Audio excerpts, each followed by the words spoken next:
प्रिय विद्यार्थियों, सांख्यिकी श्रेणियाँ। स्टैटिक्स के विद्यार्थियों को सांख्यिकी श्रेणियाँ क्या हैं और उनका वर्गीकरण क्या है, इस विषय में जानना अब अति आवश्यक है। इस हेतु सेकेंड ईयर ऑनर्स और एमए प्रीवियस के विद्यार्थियों के लिए ये वीडियो काफ़ी महत्वपूर्ण हो सकता है। किसी भी अध्ययन हेतु संकलित सांख्यिकी तथ्यों को वर्गीकृत करने के पश्चात उनके विश्लेषण एवं निर्विचन हेतु व्यवस्थित तरीके से प्रस्तुत करना आवश्यक होता है, जरूरी होता है। इस प्रक्रम हेतु श्रेणियों का उपयोग किया जाता है। इस संदर्भ में हम दो प्रकार से उसका विभाजन करते हैं। रचना या बनावट के अनुसार वर्गीकरण और दूसरा गुण या रूप के अनुसार वर्गीकरण।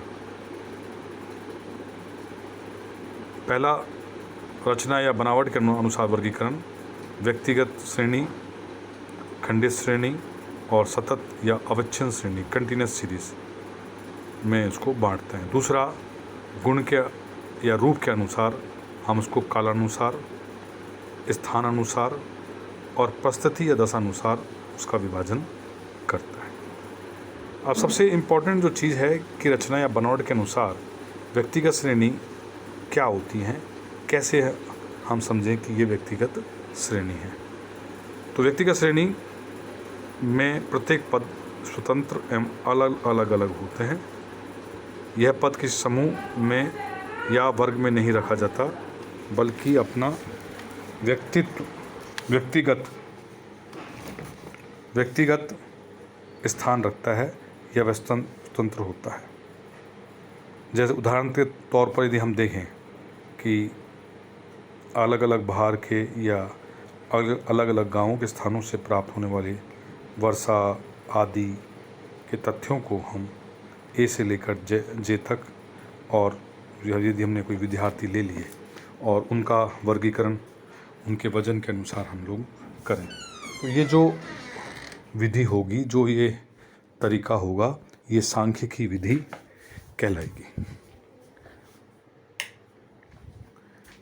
सांख्यिकी विधि की व्यक्तिगत श्रेणी में हम इसको शामिल करेंगे।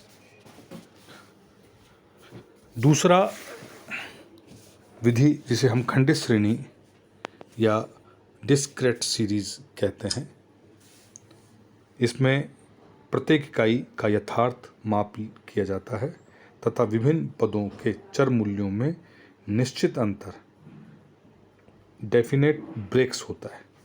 इसमें पद सामान्यतः पूर्णांक में मापनीय होता है तथा इकाइयों को फिर छोटे भागों में हम लोग विभक्त कर सकते हैं।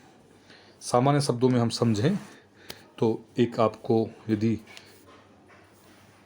सामान्य अर्थों में देखें, या जो हम पूर्व में भी सांख्यिकी पढ़ चुके हैं, तो उसमें x होगा और f होगा, यानी कि आवर्ती होगी। फलाना श्रेणी में कितनी उस वर्ग की आवर्ती है, ये हम खंडित श्रेणी या डिस्क्रीट सीरीज में हम लोग देखते हैं। तीसरी अविच्छिन्न या सतत श्रेणी कंटिन्यूस सीरीज होती है। इस श्रेणी के पद मूल्यों में निरंतरता होती है, यानी कंटिन्यूटी होती है तथा प्रत्येक मूल्य को किसी एक वर्ग में स्थान प्राप्त होता है। अधिकांशतः आयु, भार, उत्पादन, मजदूरी, प्राप्तांक आदि के मापन हेतु हम सतत श्रेणी का प्रयोग करते हैं। जैसे आप देखा होगा कि हम उसका वर्गंतराल बनाते हैं और उस वर्गंतराल में कितनी आवर्ती हैं उसको हम इस प्रकार से विभाजित करते हैं। यदि इस प्रकार से विभाजन आपको दिख रहा है तो इसका मतलब है वह अविच्छिन्न श्रेणी होगी।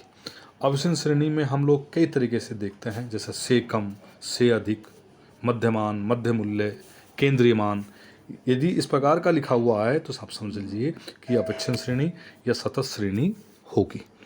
तो व्यक्तिगत श्रेणी जिसमें केवल x वैल्यू आ रही है, खंडित श्रेणी जिसमें x के साथ आवर्ती आ रही है, और अविच्छिन्न या सतत श्रेणी जिसमें वर्गंतराल और आवर्ती आ रही है। तो हम वर्गंतराल के आधार पर हम उसका मध्यमान ले सकते हैं या और चीज़ों को हम लोग उसका कर सकते हैं।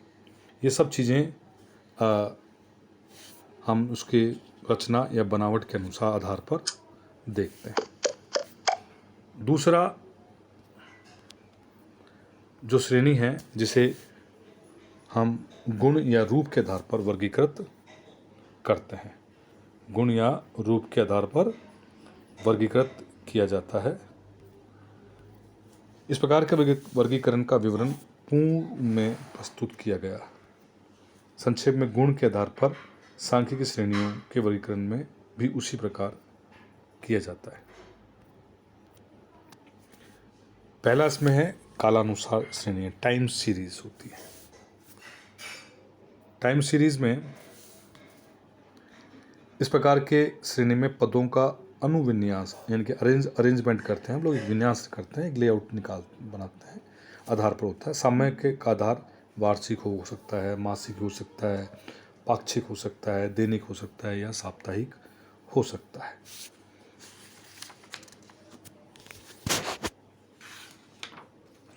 दूसरा स्थानानुसार श्रेणी जिसे हम स्पेशल सीरीज, क्योंकि भूगोल के विद्यार्थियों को स्थान अनुसार श्रेणी का अध्ययन अधिक करना होता है।